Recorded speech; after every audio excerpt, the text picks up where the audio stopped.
and worldwide at the Zone 1059.com. Hey, Alice.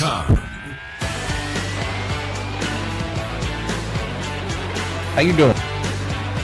Well, hey there, Beef. How are you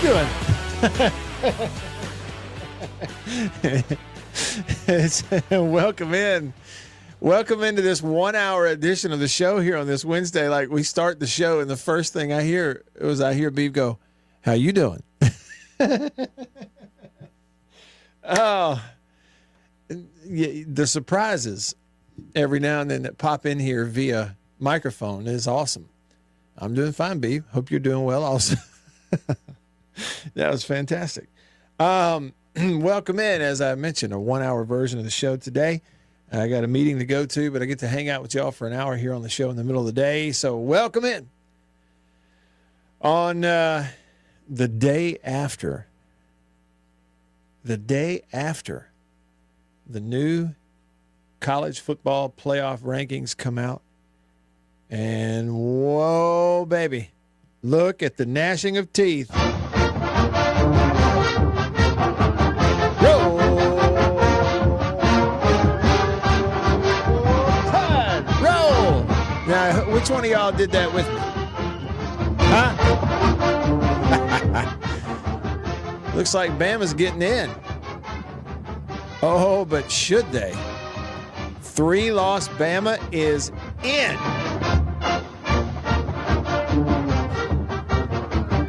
Hey, all you Bama fans, you know the fight song. Sing along.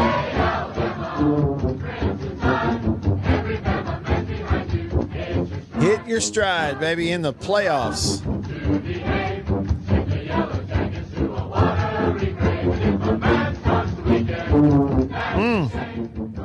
Well, what do you think? Coulda, shoulda, woulda for Ole Miss. They're out. South Carolina did all they could do, but it was too little too late. Because let me tell you something. If you're up against Bama, it's over. It's over.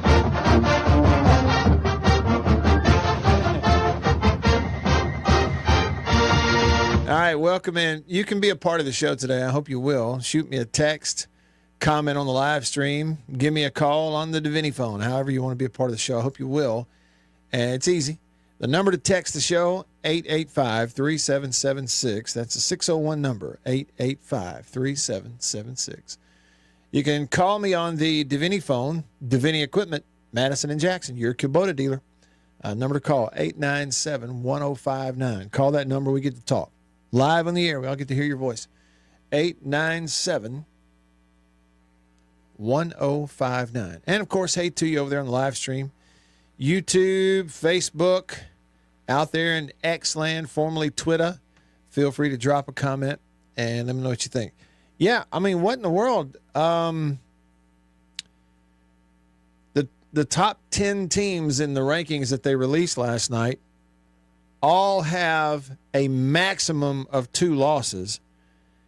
But another way to say it is there are only 3 teams in the top 10 with 2 losses. Everybody else has less than that.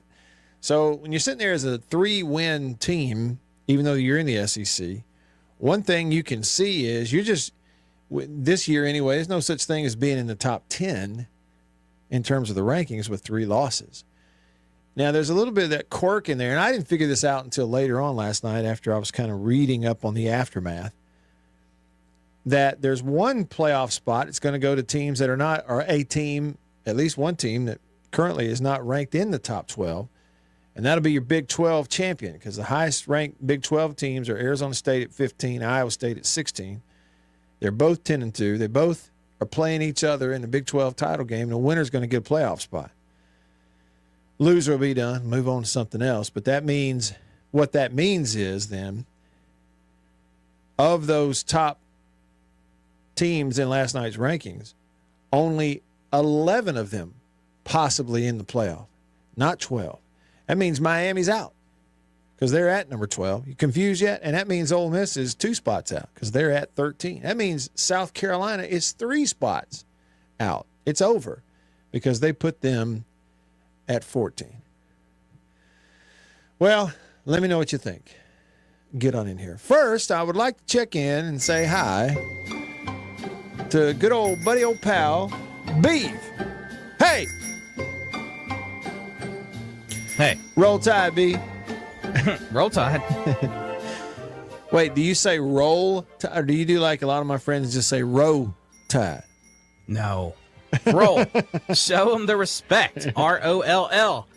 Not ROE. Row tide. I know I've told you this before, B, but I saw an old Bronco in Alabama several years ago that on the back hatch in the glass, they had huge letters stuck on the glass, and it said Tide Life, and both words were spelled with a Y. Oh, no. Yeah. I know. Yes. Look, I'm not a fan of the different life. That was a phenomenon for a while. You know, right. That everyone put on the back of their stuff, and I've never seen a Y. That makes it even worse. Tide with a Y, life with a Y. I think it emphasizes the pronunciation. Beaver, the words tide and life, those pronunciations have an I. But if you put a Y in there, it's tide and life. Tide. You know what? Oh, okay. Tide, life, combine, I care. It's the, what do we call it? That's the southern slow I instead of a sharp I. I don't know. Beaver, one time here recently, I was in the car with Annabeth, and a big pickup truck, big white pickup truck, pulled out in front of me, and it had an Itawamba County tag, Itawamba County, Mississippi. That's up here close to Tupelo, Fulton. But it had a Salt Life sticker on the back window. And I'm just thinking, okay, I mean, you know, someone who drives a vehicle from Itawamba County, lives in Itawamba County, can certainly go where there's salt water, right? Like you can go there. You can go there a lot. Beaver, how do you feel about, though, from Itawamba County getting to the point that you put the Salt Life sticker on the truck? Like it's permanently, well, semi-permanently displayed, and you live a good, I don't know, 250, 300 miles away. Doesn't make geographic sense. But neither does college football. Neither does college football. Excellent segue. There you go. Get out of my head, D. Get out of my head. All right. So here's what we have to figure out is if you're listening, how do you feel about what they did last night? Okay, the thing that sort of confused me initially was the comment from the chair of the playoff committee when he said that the order of these teams, like 11, 12, 13, 14, Bama, Miami, Ole Miss, South Carolina, respectively, the order of those teams is not going to change looking ahead to next week because they don't have any games to play. Therefore, there's no data points. Therefore, they are where they are. But the way he worded it is he said the order of them is not going to change. I didn't hear – y'all correct me if I'm wrong, okay?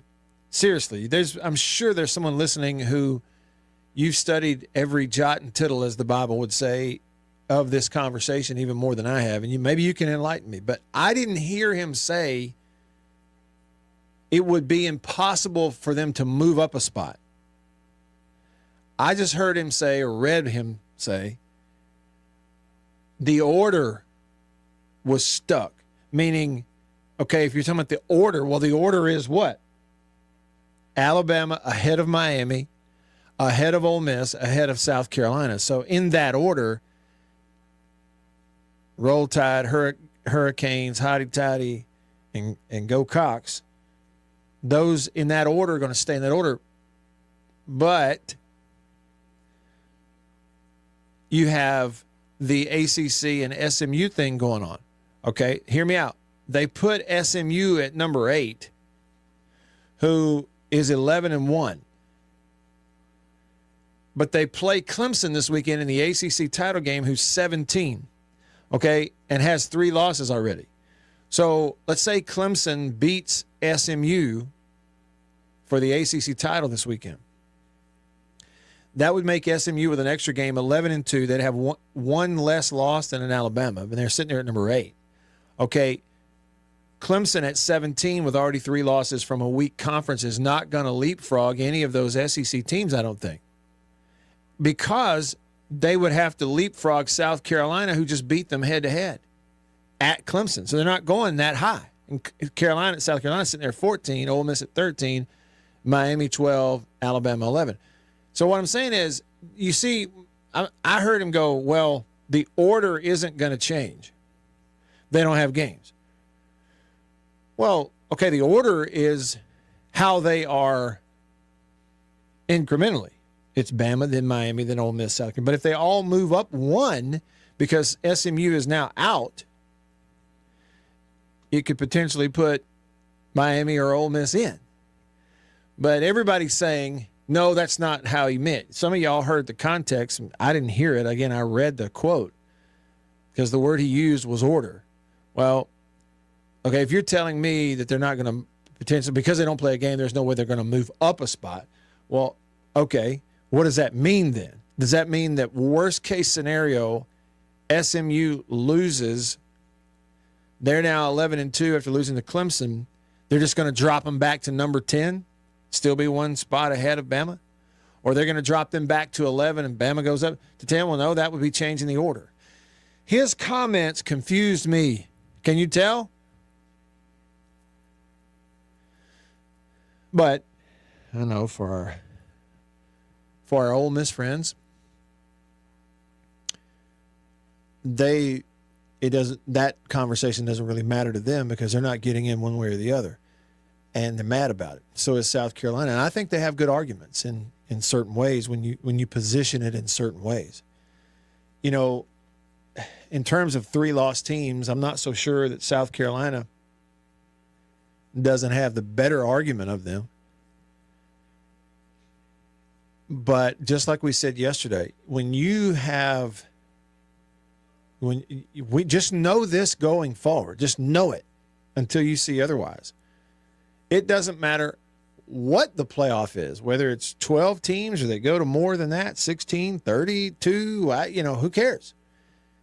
If you put yourself in a position where the people get to choose between you and Alabama, they're choosing Alabama, period. It will happen.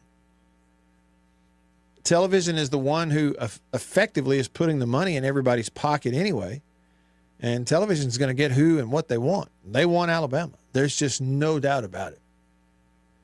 All right, I've got a lot of texts to come to. I'm going to start that in just a second. Nick and CB95 and Jason, J-Rock and everybody. Lots of stuff on the live stream right now. Sven and Hunter and Hail State fan coming to all y'all. First, though, over to the phone line, the Divinity Equipment phone line, Divinity Equipment, Madison and in Jackson. Line 1, Jimmy. Thanks for calling, Jimmy. What's up? Hey, Matt. How you doing? Great. Merry Christmas and Happy New Year. But I had to ask you this question. Alabama, you're right. It makes some money, and money seems to be the motivating factor in the college playoffs and the media and on the schools need money and all this. So that's why I was going to call you and ask you this question. Does the money situation and the new NIL and the whole money situation that's going to players, does it take away from the poor or less able schools, and does it distance all these other schools in making the playoffs, in your view, and becoming competitive? I mean, look at it this way, Jimmy. I could, make an argument that when you look up, what is SMU doing in the top 10 right now? Like, how'd they get there? Well, Jimmy, the last 2 years, SMU has been transfer university. And SMU in Dallas, a Methodist school, a very wealthy alum base, plenty of money, with no hesitation to ever buy players. We're doing it back when it was not supposed to be done, got caught and got the death penalty. Revived their program. Okay, it's the same place, same people. That's why they're there. So in terms of having an effect, portal paired with the pay for play era. That's what they're doing, Jimmy. They're getting paychecks, signing bonuses, all under the guise of calling it an NIL thing. It has got nothing to do with NIL. That's just the term they're using. It's pay for play, pay for performance. Yeah, okay, so that's quick. why SMU is where they are. Otherwise, they're nowhere near that. Okay, the other thing is, I think that you could also argue, if you wanted to, that it has, made it even a little more competitive, actually, in the bigger conferences who have more schools who are willing to pay. So look at the Big Ten, look at the SEC, right? Their schedules were by far tougher in those conferences this year than the other conferences. And that's why you see like a Boise State in there sitting there at 11-1. I mean, compare their schedule. It's not comparable. It's why Miami at 10-2 is not in the playoff, because the ACC schedules have been so weak.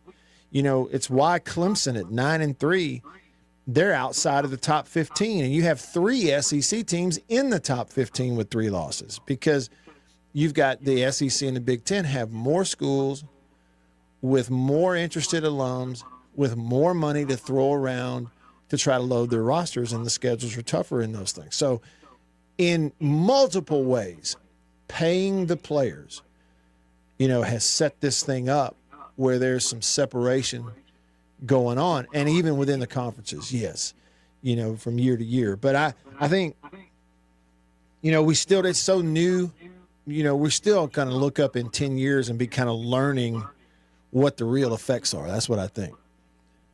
Hey, Matt, real quick. If we go back in time when you were quarterback at Mississippi State, would $1 million make you play any different at Mississippi State when you had a career there? And would a Lamborghini or a Ferrari or a Corvette made any difference in your life? Yeah, absolutely. It's a great question, Jimmy. And it would 100% would have. No question about it. 100% would have.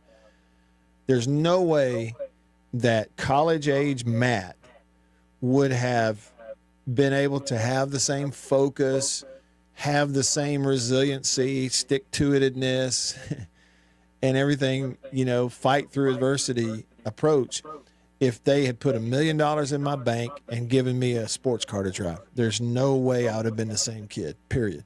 End of story. All right, Matt. Thanks, what Jimmy. I needed to know. Yep, appreciate the phone call. Thank you. Looking back, you talk about not ready for something. Whew. No, it's a different era, too, and maybe some kids can handle that kind of thing. They used to, I guess. But I would not have been able to handle it. I'd have had multiple bass boats. It wouldn't have been able to get me off of Oktibbeha County Lake. It would have been a disaster. Okay, country pleasing text line, country pleasing sausage on grocery store shelves all around the Southeast. It is the best sausage, hands down. Unnamed texter said, I've started saying high tide like the insurance. Okay, high.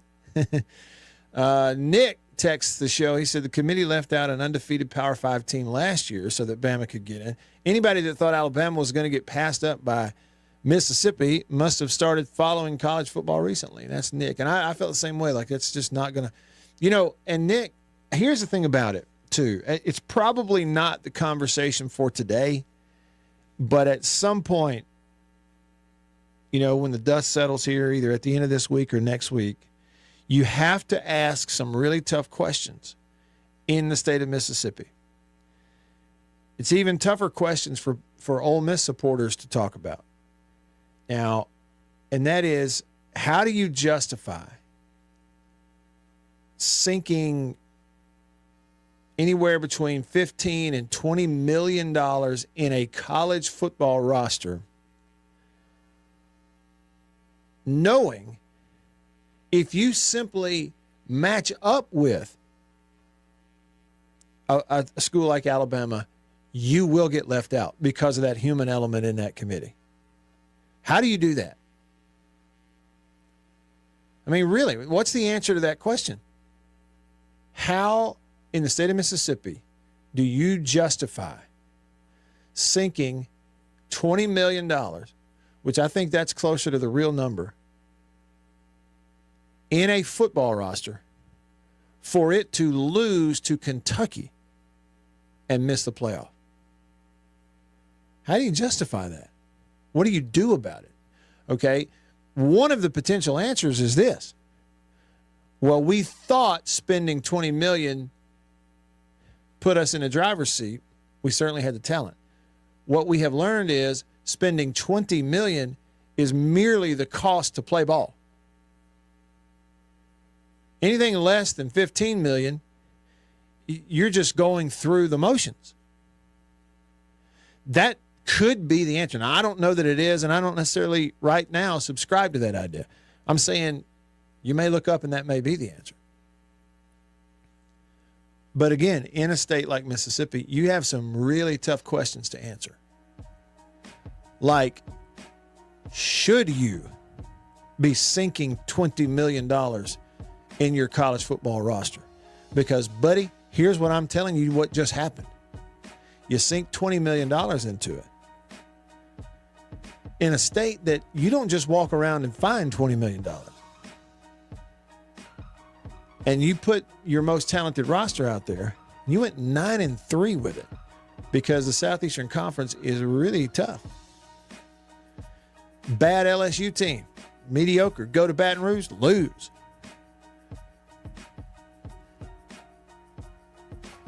How do you answer for that? You just go ask for more? Stick around.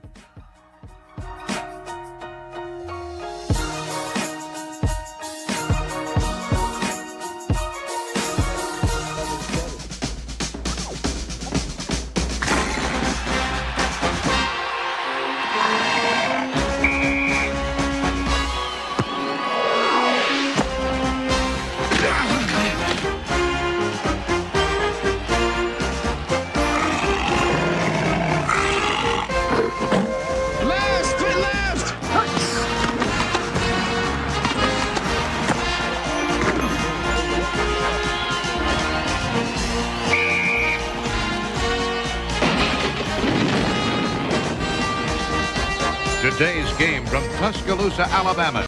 Time was their breakfasts were gloomy. They just didn't feel right, and they didn't know a delicious cereal could help their sad plight. So they tried this and tried that, but irregularity kept coming back all the same. For as often the case, lack of bulk in their diet was actually to blame. Once at the grocer's, the wife was so drooping and sagging that a neighbor said, "Get on Kellogg's All-Bran wagon. Why, All-Bran has a flavor that's scrumptious to eat. So rich and nut-like, makes breakfast a treat. And of course, Kellogg's All-Bran can help you each day to youthful regularity, the dietary way." "Well, it might do some good," said the wife with a sigh. "Guess I'll get some All-Bran and give it a try." Soon, breakfasts at her house were happy and bright, for delicious Kellogg's All-Bran set their day off right. Yes, All-Bran supplies all the bulk in your diet, you see, that you may need for youthful regularity. And no half-brand cereal possibly can provide this help as surely as Kellogg's All-Bran. A delicious, non-habit-forming aid to your diet. You're sure to like All-Bran. Just buy it and try it. Get on the Kellogg's All-Bran wagon with the best bran in the land.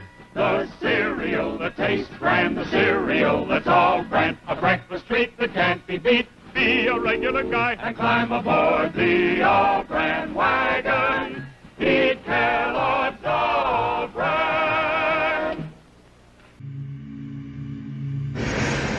What is the secret of this enchanted book? What wonders are hidden within its pages? What magical spell does it cast on all who read it? What is the secret of the never-ending story? But that's impossible!